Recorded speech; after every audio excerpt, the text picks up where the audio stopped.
Hello and welcome to another episode of the Tai Chi Notebook podcast. Hope you're doing well and surviving 2023. I'm your host Graham Barlow, and this is the podcast where we get to talk about Tai Chi, martial arts and pretty much anything I want to. So this episode is going to be a bit different because I haven't got a guest. It's just me, and I'm going to talk to you about one of my favourite pieces of Tai Chi writing, which is called the Tai Chi Classic. I'll discuss a translation of this work that's a bit of a hodgepodge of different translations I've got that I've melded into something I prefer.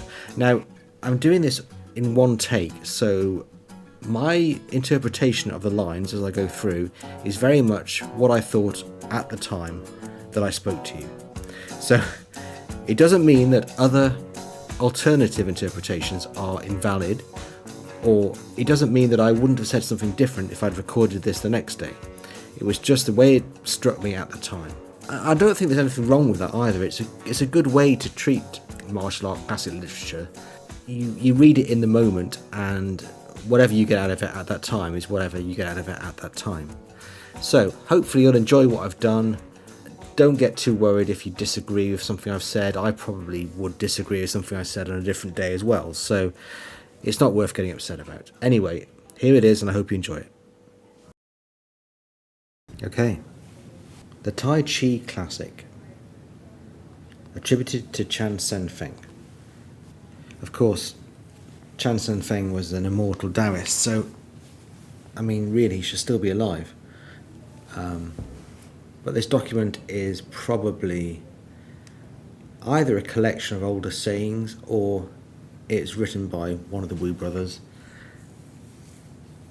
We don't really know, but it's attributed to the Taoist immortal, so we'll go with that for now.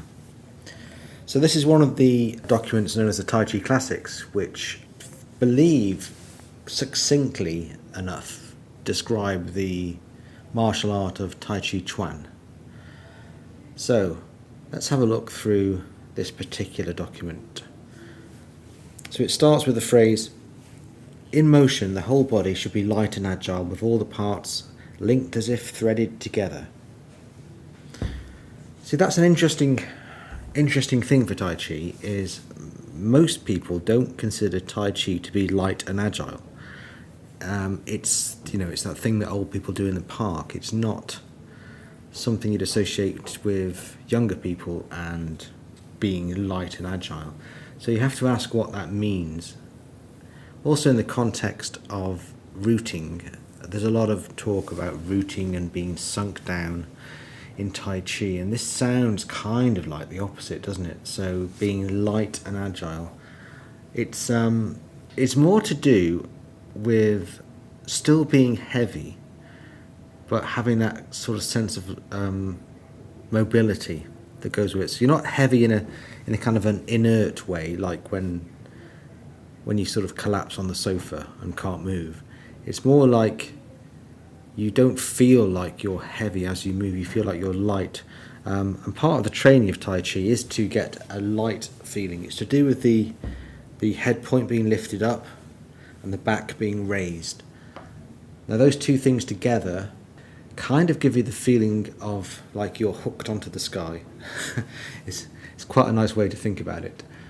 In my Tai Chi lineage, there's particular practices to do with being light, particular Qigong exercise where you focus on a point in the back, and it's the same point that you would raise the back from. So those two things that's what it means to raise the back. And then we had these stepping exercises where you would do the form with heavy weights on your feet, and then you do the form without heavy weights on your feet. Like you do it with the weights on for a month, and then you do the weights off for a month, but you'd wear the weights in your normal day-to-day life. So when you took them off, you felt really light, and that's all part of the lightness training. And I think in the olden days in China, they used to do it on terracotta pots, where you'd walk on them to get this kind of feeling of lightness. But that's all part of the training in a Tai Chi system. Then it says, with all parts of the body linked as if threaded together. Now that threading together is an idea that you find in the Xingyi classics as well. Threading everything together. Everything's connected. There's almost like a piece of thread going through material, connecting it all together. And I mean, later on in the Tai Chi Classics, one of them talks about the 9 joints and threading a needle through the 9 joints, and it's kind of all the same imagery of threading. But I guess what it's talking about really is using the whole body as a unit, isn't it? Using the body together rather than isolated sections. The whole body is being used as one thing. And stiffness is generally the problem. Stiffness in the body prevents you from moving smoothly. Where are the main areas of stiffness? In Tai Chi, the ones you want to look out for are the shoulders and the lower back, especially the lower back, because we don't really tend to notice that we can tense our lower backs. You notice the shoulders tense because you move your arms and it doesn't feel like it's all flowing as effortlessly as it should. But your lower back, either we get so used to sitting in bad positions or generally just walking around with a sort of a tense lower back. Either the butt sticking out or too far in is the other, problem area. You kind of want to just have a relaxed lower back, so everything's kind of open in that area. And that's something you can practice when you're pushing a trolley around Asda. Or Walmart if you're in America. It's something that we can work on every time we stand. Just check that area. Are we holding tension there? So let's move on to the next couple of lines. The chi should be activated, the mind should be internally gathered. Now I've used the word activated there. I think a lot of the translations say aroused or excited, but that just kind of sounds a bit odd. Kind of giving the idea that chi is something you can turn on and off, which is a bit of a weird idea. I mean, there's 2 ways to think about chi, and they get intermingled in Tai Chi. So for a start, you've got chi, the Chinese medicine way of thinking about it, acupuncture way of thinking about it, as something that flows around, and the flow can be strong or weak and all that kind of stuff. And then you've got chi in the more martial arts sense, which is to do with strength. Like if you have a strong grip, you've got strong chi. And those 2 ideas tend to get mixed up a lot, especially in something like Tai Chi that has that sort of connection to the world of Qigong and things like that. So when it's saying that chi should be activated, it's meaning the more martial arts sense of the word chi, which is about the conditioning of the body and to do with strength. And it's saying that you should be using dantian driven movement rather than isolated muscular movement. So you're developing that sort of conditioning that you find in Chinese martial arts. And that second line, the mind should be internally gathered. Quite often it says shen there, which is kind of roughly equivalent to spirit. But I think mind is a better way of saying that, because if you say your mind should be gathered, you get the idea of what it means. If you say your spirit should be gathered, it could mean anything. But what it's saying is you should be concentrating on what you're doing now, not thinking about other things. Your mind is on the job. So you're paying attention to what's going on. Calm, focused, the mind isn't wandering or becoming distracted. So you could look at those 2 lines together as saying, in Tai Chi Chuan, we move the body in an internal way. And to do that, we need to use the mind to keep it on what we're doing rather than letting it wander around. So, moving on. The postures should be rounded and without defect, without deviations from the proper alignment. In motion, your form should be continuous without starts and stops. So there's 2 big ideas there. Postures rounded, and then when you move continuously. Now those 2 things are the first 2 things my Tai Chi teacher taught me about Tai Chi. Once you got the basic form, the next step was to make it round. You round out the postures, and you achieve that by doing things like drooping the elbow, rounding the shoulders, keeping the head up. That produces a sort of roundness in the posture. The second part of it is to move from the center. The way to move in Tai Chi is as if you're a kind of a sphere. So the sphere has a center, and the center is the dantian. So you want to make all the movements kind of circle around that point. There are no straight lines at all in Tai Chi. Everything needs to be from that centre. And the second part there is moving continuously. Now that sounds easy enough until you actually try to do it. It's very easy to speed up, to slow down, to stop in Tai Chi, but there are no stops. You learn a series of separate movements, but really Tai Chi is one movement from start to end. So it's making the whole form one movement. Think of it like a river flowing. Within a river flowing, there are bits of the river that move faster than other bits, but the whole thing is continually moving. And it's like that with the Tai Chi form. There are parts of it that have certain speeds. There are certain movements that require quickness as opposed to moving them slowly, and there are certain other movements that work better slightly slower. But we get to that later. The first thing we have to do is to move at an even rate through the whole thing. This is particularly variations of Yang style, so Wu style, Yang style. Not so much the Chen style, because they have that burst of energy and quick movements. But in the Yang styles, then you want to be moving at a continuous rate. And it's one of the nice stories I heard was that if you're drawing silk out of a cocoon, you want to draw it at a continuous rate. If you speed up, it snaps, and if you go too slow, it kind of droops down. It's not that I've ever done this, but I think it's quite a good analogy to get the idea of just moving at a continuous rate. And once you start to do that, it becomes obvious that you have to consider coordinating the body. So shoulders and hips need to be moving together, elbows and knees need to be moving together, and wrists and ankles.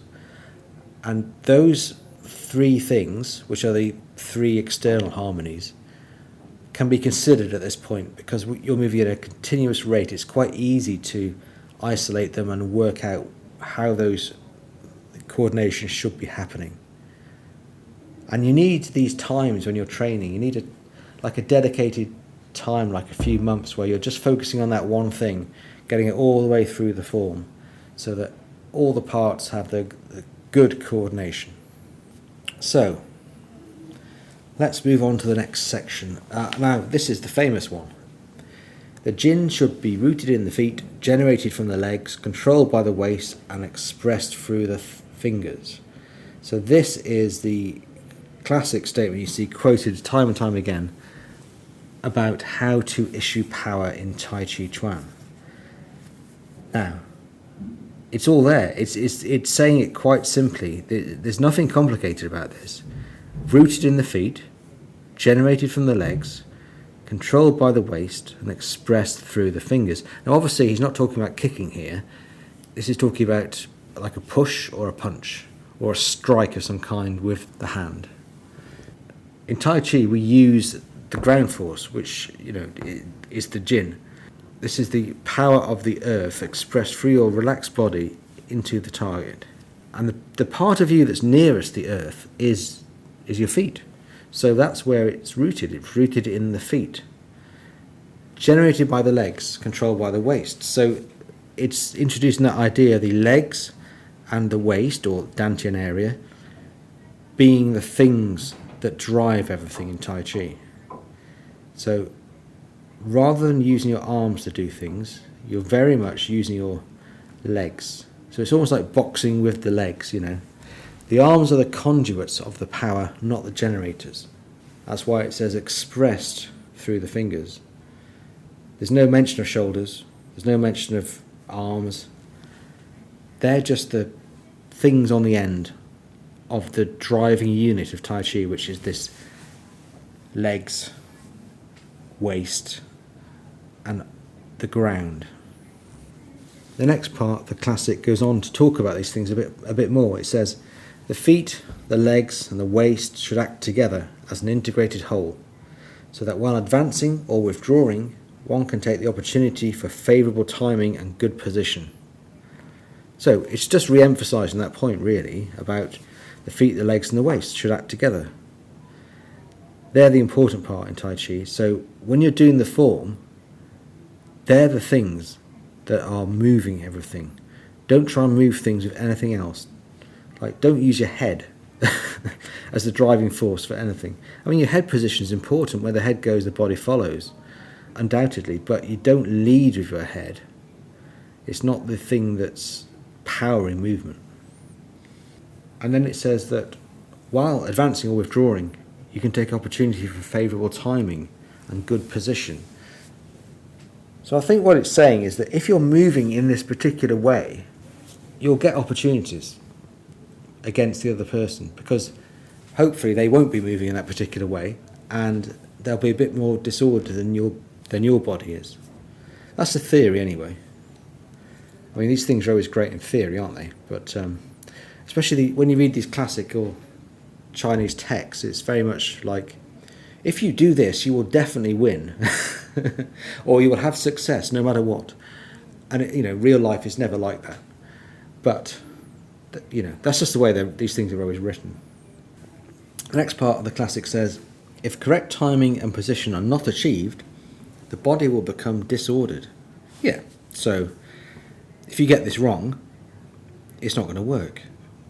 And it will not move as an integrated whole. The correction for this defect must be sought in the legs and waist. Again, it's just re-emphasising this point about the legs and the waist are the thing.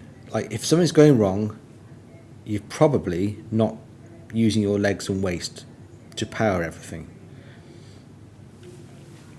The principle of adjusting the legs and waist applies for moving in all directions, upward, downward, advancing, withdrawing, left or right. So again, it's just kind of re-emphasising that again. They like to say the same thing in various ways, I guess.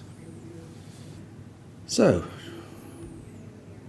about halfway through, let's move on to the next bit of the classic. So we've got all the movements are motivated by E and not external form. So what is E? Now people usually translate this as intent, but I think that just leads to confusion, because I think people think of intent as someone who means to do business, like they've got a mean look and they're, I'm doing martial arts and I'm going to make a mean face and intimidate people with my martial intent, and that's not what it's talking about really, because E also means kind of mind. So it's like mind intent. So a closer English translation for someone just wanting to bash your head in would be like their will. But what these lines are saying is that the guiding action for movement comes from your mind leading the body. So it's your internal self leading your external self. In Tai Chi Chuan, your Dantian leads the physical movement with your body kind of trailing behind. But we're also told that before that happens, the intuitive part of the mind starts the movement. So your Yi is kind of like it's slightly connected to your sort of intuition. I quite often think about it as thinking in directions. Like if you want to raise your arm up and you think up, your arm will often just go up. It's that sort of subconscious part of your mind that you have no access to that does something. Like your breathing is all automatic. You don't have to think about it. It's trying to tap into that side of your mind and integrate it into your movement, which if you're moving nice and slowly in a Tai Chi sort of way, when you've calmed the mind, the breathing's deep, you can hopefully kind of access that feeling. Everything's a feeling in Tai Chi, and it's the feeling of your internal self being melded with your external movement that we're talking about there. I realise that's quite hard to explain, but it just is one of those things that's hard to explain. It's easy to intuitively grasp, if you know what I mean. It's like those esoteric books where they have to explain things with symbols because words don't really cut it. It's that kind of half in the dream world and half out of it sort of feeling. Next part of the classic says, if there's up, there is down. When advancing, have regard for withdrawing. When striking left, pay attention to the right. So there, it's kind of this idea of being balanced, isn't it? Balanced in movement. If you're going to do something to the left, don't neglect the right, otherwise you'll be double weighted onto the left-hand side. Or if all your weight goes onto one side, you need to keep a bit of it somewhere else. It's a bit like this yin-yang idea. Each of the white fish and the black fish have a dot of the other one inside them. So they're not totally one thing and they're not totally the other thing. They're a bit of each. So there's a small amount of yin and the yang and a small amount of yang and the yin. So in Tai Chi, it's the same idea. You want to kind of balance the force all over your body so that it's in harmony. The next part of the classic says, if the yi wants to move upward, it must simultaneously have intent downward. It's just more of the same thing. But there's also a kind of another meaning there, which is like if you want to push up from the ground, you kind of have to drop from the center downwards, and then the force bounces back up into your hands. So there's a kind of a relaxation involved in yielding to something, and then the force will instantly bounce back. The classic goes on to say that alternating the force of pulling and pushing severs an opponent's route so that he can be defeated quickly and easily, quickly and certainly. Well, that's a bit like push hands, isn't it? You know, if you can stay in harmony and in balance with this idea they just mentioned earlier on about not neglecting the left if you're on the right and all that kind of stuff, and you're moving forward and backward, you will hopefully, as they move forward and backward, you'll be more unbalanced and they'll suddenly become open to opportunities for uprooting them. Full and empty should be clearly differentiated. And again, this is the idea again of balancing the force all over the body. There's always a bit left somewhere. If you're forward, there's always a bit left back, and if you're back, there's always a bit left forward. Full and empty should be clearly differentiated. At any place where there is emptiness, there must be fullness. Every place has both emptiness and fullness. The same idea again. How do you practice this in the form? Well, my tip on that would be, as you do the form, the question is, where is the weight in your hands? As you move around the form, you can feel your body weight backing things up. And where is the weight going? And is it moving smoothly from one side to the other and back again? Or is it jerking from side to side? Is it stuck in one place? As long as it's continually circulating, that's the key. And that's how you keep empty and full. Full being like, as you say, do a ward off, your front hand becomes full. You can feel the power of your body in that hand, you know, and the other hand becomes empty, and then it swaps round, you know, so it just continually alternates. So look for the feeling in your hands. It shouldn't be full in both hands at the same time, because that will be double weighted. The whole body should be threaded together through every joint without the slightest break. Now, I mentioned this right at the start. It's talking about threading the body together, and it's just reiterating the same thing here. We get this same idea in older classics on martial arts, everything connected together.